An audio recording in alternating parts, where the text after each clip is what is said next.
তো বন্ধুরা, আজকের ভিডিওটা হচ্ছে হিউমিক অ্যাসিডকে নিয়ে। তো তোমরা দেখতেই পাচ্ছ আমার কাছে হিউমিক অ্যাসিডের প্যাকেট আছে।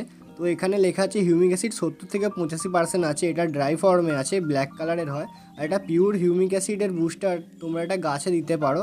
ঠিক আছে, এটা খুবই কাজে লাগে। আর তোমরা যারা জানো না এটা কী ব্যবহার হয়, তো এটা 3 থেকে 4 গ্রাম পার লিটার জলে গুলে তোমরা যদি গাছে দাও তো তোমাদের গাছ ভালো বুস্ট নেবে।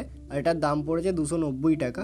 তো এটা দেওয়ার ফলে বেসিক্যালি কী হয়, শুকনো মাটিতে তোমরা যদি এটা প্রয়োগ করো তো এই অ্যাসিডটা গিয়ে তোমাদের গাছের শিকড়ে জড়ো হয়। তো শিকড় কী করে, তখন মাটিতে যে তোমরা সার দেবে কিংবা মাটিতে যে খাবারগুলো থাকে তো সেগুলো গ্রহণ করতে গাছের সুবিধা হয় আর গাছ খুবই ভালো হয়, পাতা সবুজ থাকে।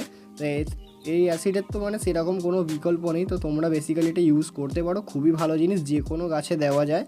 আর তোমরা দিলে তোমরা বুঝতে পারবে তফাৎ, কেননা গাছের পাতা সেইভাবে হলুদ হবে না, ঝরে পড়বে না। যে কোনো রকমের গাছে তোমরা দিতে পারো এবং ফুল ফল খুবই ভালো হয় যদি গাছ ভালোভাবে সার গ্রহণ